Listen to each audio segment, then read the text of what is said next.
క్రీస్తునాథుని యందు ప్రియమైన సహోదరి సహోదరులారా, ఒక రోజున ఉదయమే లేచి ఒక తండ్రి తన వరండాలోనికి వచ్చి ఆ వరండాలో కొద్దిగా దూరంగా ఎర్లీ మార్నింగ్ కుర్చీలో రిలాక్స్డ్గా కూర్చున్నాడు. ఒక పెద్ద కప్పు నిండా భార్య చక్కగా కాఫీ కలిపి తీసుకొని వచ్చింది. అప్పుడే బయటకు వస్తున్న సూర్యుడిని చూస్తూ పక్షుల అరుపులు వింటూ మంచి కాఫీ కప్పు చేతిలో ఉంది అని చెప్పి కాఫీ తాగాడు. దానిలో షుగర్ వేయటం వాళ్ళ భార్య మర్చిపోయింది, చప్పుగా ఉంది. వెనక్కి తిరిగి చూస్తే భార్య లోపల ఎక్కడో పని చేసుకుంటూ ఉంది. ఈయనకి లేచి వెళ్ళి షుగర్ తెచ్చుకోవటానికి బద్ధకంగా అనిపించి అలాగే కూర్చొని ఆ చప్పుగా ఉన్నటువంటి కాఫీ అంతా తాగేశాడు. మొత్తం తాగిన తర్వాత చూస్తే అడుగున షుగర్ వేసి ఉంది. అప్పుడు చూసుకున్నాడు భార్య ఇచ్చినటువంటి ఆ కప్పుని. భార్య సాసులు దానిపైన కప్పు, దానిలో కాఫీ పోసి ఆ సాసులో ఒక స్పూను కూడా పెట్టి ఇచ్చింది. దాన్ని తన భర్త తిప్పుకొని తాగుతాడని చెప్పి మనోడు ఆ స్పూను ఆ సాసులు పక్కన పెట్టి ఆ చప్పగా ఉన్నటువంటి కాఫీని తాగేశాడు. రుచి పచ్చి లేనటువంటి కాఫీ. ప్రియమైన విశ్వాసులారా, దేవుని బిడ్డలారా, చాలామంది ఎదుగుతూ ఉన్నాం.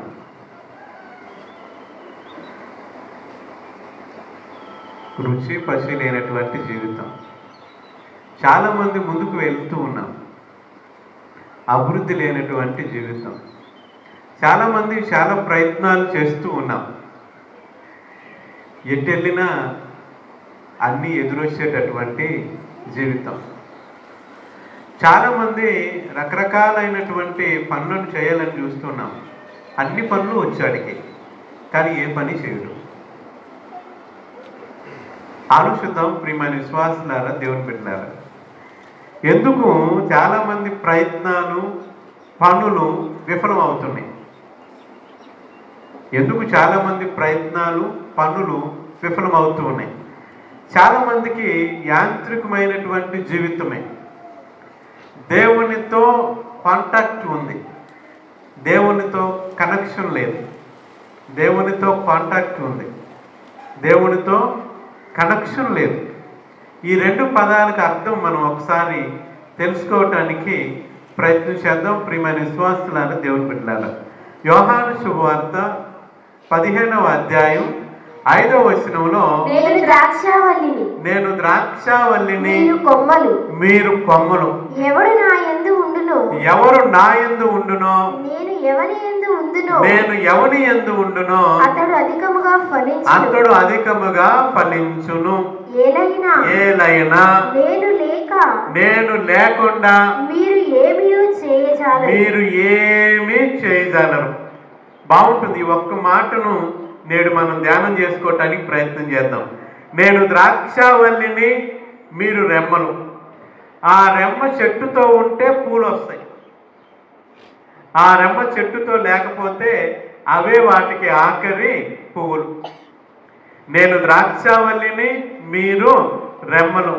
ఎవరు నా యందు ఉంటారో, నేను ఎవరి యందు ఉంటానో వాడు అధికముగా ఫలిస్తాడు. ఈ రోజుల్లో ఫలించట్లా. కానీ భగవంతుడు ఆదికాండం 1వ అధ్యాయం 28వ వచనంలో ఈ మాట అన్నాడండి. ఆదికాండం, దేవుడు వారిని దీవించి సంతానోత్పత్తి చేయుడు, భూమండలమునంతటా నివసించి దానిని వశము చేసుకొనుడు. Praise the Lord. Hallelujah, hallelujah, hallelujah, hallelujah, hallelujah, hallelujah. దేవుడు ఆది తల్లిదండ్రులతో పలికినటువంటి మాట, మీరు వెళ్ళండి, ఫలించండి, ఫలించండి, సంతానోత్పత్తి చేయండి. ఫలించినటువంటి చెట్టును గొడ్రాలు అని చెప్తారు. ఫలము లేనటువంటి చెట్టును యేసు ప్రభు శపిస్తాడు. యేసయ్య బెతానియా గ్రామం వెళ్ళినప్పుడు ఒక అంజూరపు చెట్టు దగ్గరికి వెళ్తాడు. అంజూరపు చెట్టు ఆకులతో నిండా ఉంది కానీ దానికి ఫలము లేదు. యేసు ప్రభు దాన్ని శపిస్తాడు. ప్రియమైన విశ్వాసులారా, దేవుని బిడ్డలారా, ఫలించటము అంటే జీవం ఉందని అర్థం. ఫలించటము అంటే ప్రాణం ఉందని అర్థం. ఫలించటం అనేది చెట్టు యొక్క లక్షణం. ఫలించటం అనేది మనిషి జీవితానికి ఉన్నటువంటి లక్షణం. సృష్టిలో మనిషే కాదండి, సృష్టిలో మనిషే కాదు, ప్రతి ఒక్కడూ ఫలించాలి. చెట్లు ఫలించాలి, జంతువులు ఫలించాలి, మనుషులు ఫలించాలి. ఆలోచిద్దాం ప్రియమైన విశ్వాసులారా, దేవుని బిడ్డలారా, దేవునితో మనం లేకపోతే మనం ఫలించమండి. దేవునితో మనం లేకపోతే మన ఫలము నిలిచి ఉండదండి. ఒకసారి ఒక స్వామీజీ ఈ రెండు మాటల గురించి చెప్పాడు. ఆయన కనెక్షన్, కాంటాక్ట్, ఈ రెండు మాటల గురించి ఆయన చెప్తే ఒక పెద్ద వ్యక్తి వచ్చి అతనితో అడిగాడు, ఏమండి స్వామీజీ గారు, మీరు చెప్పిన ఈ రెండు మాటలు నాకు అర్థం కాలేదు.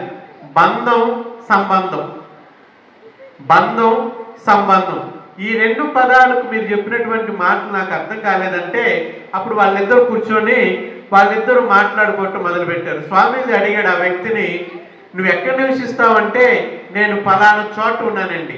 నీ భార్య బిడ్డలు ఎక్కడ ఉన్నారంటే వాళ్ళు వేరే రాష్ట్రంలో ఉన్నారు. వాళ్ళు నువ్వు కలుసుకొని ఎన్ని రోజులు అయిందంటే దాదాపుగా సంవత్సరం అయిందండి. ఉద్యోగ నిమిత్తం నేను ఒక చోట ఉన్నాను. మీ అమ్మా నాన్న ఉన్నారంటే మా అమ్మ 5 years బ్యాక్ చనిపోయింది, మా నాన్న ఒక్కడే ఉన్నాడండి. మీ అన్నదమ్ములు ఉన్నారంటే 3 అన్నయ్యలు ఉన్నారు, 3 వేరు వేరు ప్రాంతాల్లో సెటిల్ అయ్యారు. ఒక అక్క ఉంది, ఆమె కూడా వేరే ప్రాంతంలో ఎక్కడో ఉంటుంది అని చెప్పాడు. మీ అన్నదమ్ములు మీ అక్క ఎప్పుడు కలుసుకున్నారంటే 2 సంవత్సరాల క్రితం క్రిస్మస్ పండుగకు మా పెద్దని అందరిని పిలిచాడండి. అందరం కలుసుకున్నాం. ఎన్ని రోజులు ఉన్నారంటే మధ్యాహ్నం భోజనానికి అందరం వచ్చి అన్నం తిని సాయంత్రానికి ఎవరిళ్ళకి ఎవరి దారిన వాళ్ళు వెళ్ళిపోయాం. నాన్నతో సంబంధం ఉందా అంటే లేనే లేదండి. ఆయనతో మాట్లాడి కూడా ఆల్మోస్ట్ 2 years అయింది. ప్రియమైన విశ్వాసులారా, దేవుని బిడ్డలారా, తండ్రి అనేటటువంటి బంధం ఉంది. నిగూఢమైనటువంటి ప్రేమ కలిగినటువంటి సంబంధం వాళ్ళకే లేనే లేదు. ఒక మాటలో చెప్పాలంటే నాకున్నటువంటి నా సెల్ ఫోన్లో నాకు 150 నుంచి 200 ఫోన్ నెంబర్లు ఉన్నాయి. నా సెల్ ఫోన్లో 150 నుంచి 200 మంది నెంబర్లు ఉన్నాయి నా దగ్గర. వాళ్ళందరి నెంబర్లు నాకు ఉన్నాయి. అంటే వాళ్ళతో నాకు కాంటాక్ట్ ఉంది. వాళ్ళతో నాకు అంటే వాళ్ళ నెంబర్ నాకు తెలుసు నాకు, కానీ వాళ్ళతో నాకు నిగూఢమైనటువంటి సంబంధం లేదు. మహా అయితే ఎన్నో సంవత్సరాల నుంచి ఆ నెంబర్లు అలాగే ఉన్నాయి, కానీ కొంతమందికి ఇప్పటి వరకు నేను ఫోన్ చేసినట్టు కూడా నాకు గుర్తులేదు. మేబీ పెరి లెవెల్ డీప్గా వెళ్ళట్లేదేమో దేవునితో మనకున్నటువంటి సంబంధం. దేవునితో జ్ఞానస్నానం ద్వారా మనకి సంబంధం ఉంది. దేవునితో దివ్యబలి పూజ ద్వారా మనకి సంబంధం ఉంది. వచ్చి కూర్చొని వెళ్ళిపోతూ ఉన్నాము. రుచి పచి లేనటువంటి క్రైస్తవ జీవితాన్ని జీవిస్తున్నామా? ఆలోచిద్దాం ప్రియమైన విశ్వాసులారా. నేను నిజమైన ప్రైజ్ ది లార్డ్, హల్లెలూయా, హల్లెలూయా. ఎందుకంటే ఆయనే మనకు వెలుగునిచ్చేదని, ఆయనే మనల్ని చిగురింపజేసేది. మోడు బారిన బ్రతుకులకు చిగురు తొడుగును నీ సన్నిధి. మోడు బారిన బ్రతుకులకు చిగురు తొడుగును నీ సన్నిధి. చీకటైన గుండెలలో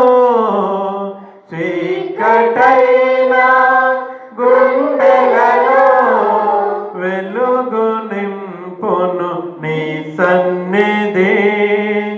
వెలుగు నింపును నీ సన్నిధి. స్తుతి మహిమా నీకే ఆరాధన, స్తుతి మహిమా నీకే ఆరాధన, స్తుతి మహిమా నీకే ఆరాధన, స్తుతి మహిమా నీకే ఆరాధన. దేవునితో కనెక్షన్ అంటే ఒక సింపుల్ ఎగ్జాంపుల్ చెప్తా. ఒకసారి నేను కొద్దిగా దూర ప్రాంతం వెళ్తూ ఉన్నాను. కారు పంక్చర్ అయింది. వెళ్ళేటప్పుడు నేను అనుకున్నాను సెల్ ఫోన్ ఉంది, ఎవరిదైనా కాంటాక్ట్ చేయొచ్చు, నో ప్రాబ్లం. పర్సు చూసుకున్నాను, డబ్బులు ఉన్నాయి, ఏమైనా కొనుక్కోవచ్చు. తీరా నేను వెళ్ళినటువంటి ఆ ప్రదేశం కొద్దిగా నిర్జన ప్రదేశం పంక్చర్ అయింది. తీరా చూస్తే సెల్ ఫోన్లో ఎవరికన్నా ఫోన్ చేసి చెప్దామంటే సిగ్నల్ లేదు. సిగ్నల్ లేటెస్ట్ ఫోనే, లేటెస్ట్ ఫోన్, సిగ్నల్ లేదు. ఆ దారిని ఎవడో వెళ్ళట్లా. కారులో కూర్చున్నా, కారు పైకి ఎక్కడానికి ప్రయత్నం చేశా, అటు ఇటు తిరిగా, ఫోన్ పట్టుకొని ఇట్ట తిరుగుతూనే ఉన్నా. నో సిగ్నల్, ఒక్క పాయింట్ కూడా సిగ్నల్ రావట్లా. కొద్దిగా టైం అయిన తర్వాత షుగర్ వాళ్ళండి ఆకలేస్తుంది. డబ్బులు ఉన్నాయండి, కొనుక్కునే స్థామత ఉంది, అక్కడ దొరికే లేవుగా, అక్కడ దొరికేవి లేవుగా. ఏదో ఒక టైంలో మనం ఈ స్థితిలోనికి వస్తామండి. ఫోన్ ఉంది, టవర్ లేదు, సిగ్నల్ లేదు.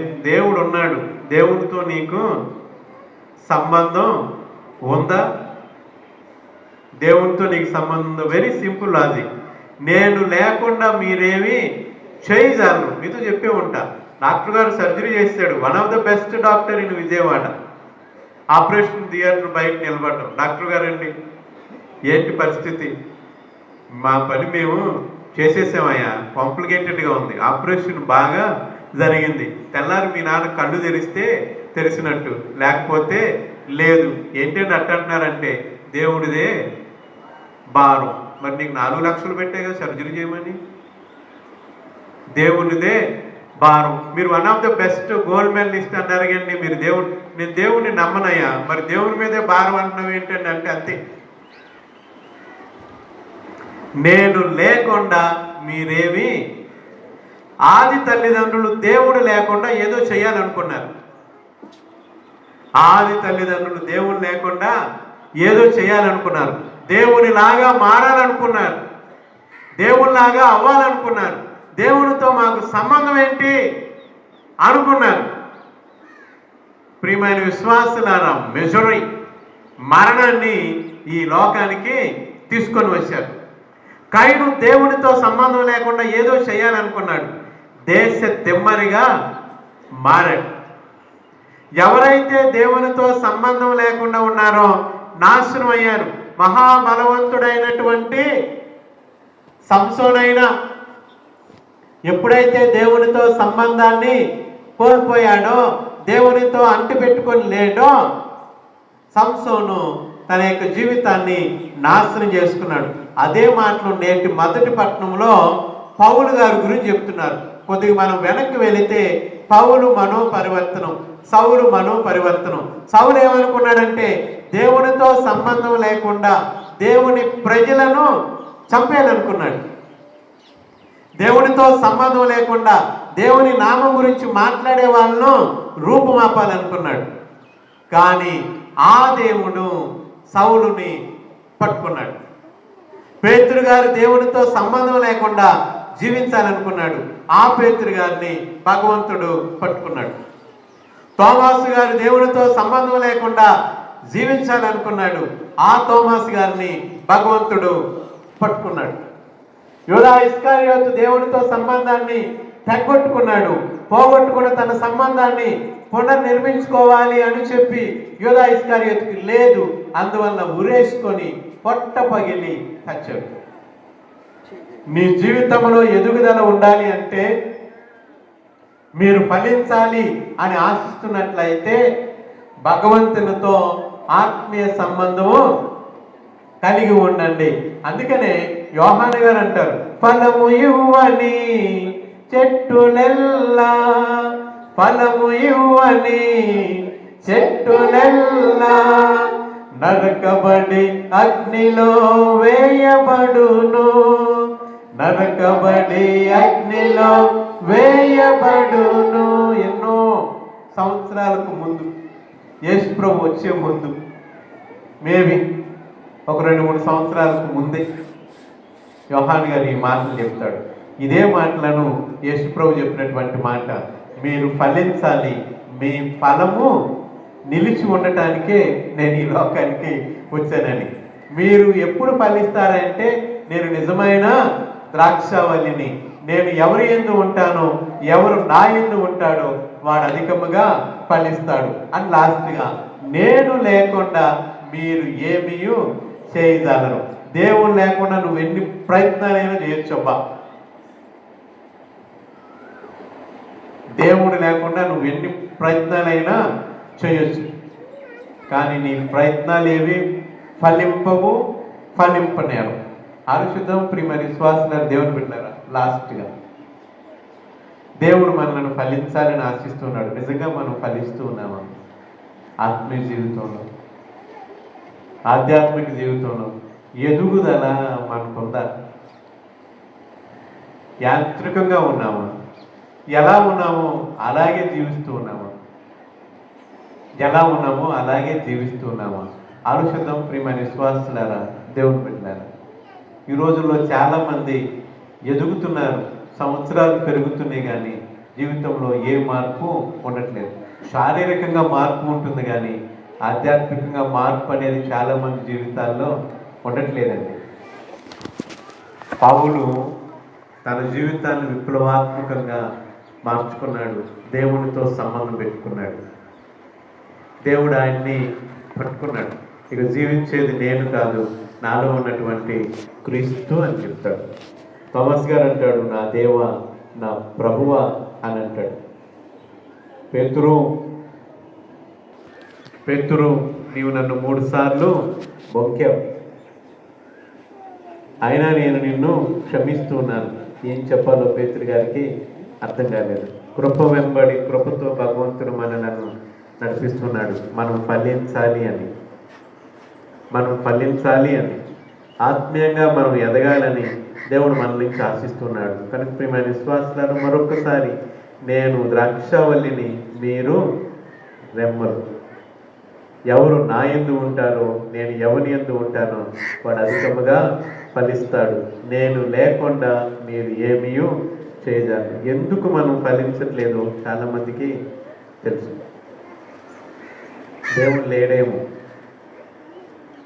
దేవుడు లేడేమో మన కుటుంబాల్లో, మన జీవితాల్లో. ఆయన ఉండేలాగిన ఆయనతో కలిసి మనం ఫలించడానికి, ముందుకు సాగటానికి ప్రయత్నం చేద్దాం. పిత, పుత్ర, పవిత్ర ఆత్మ నామమున అర్పణ గీతం పాడతాం.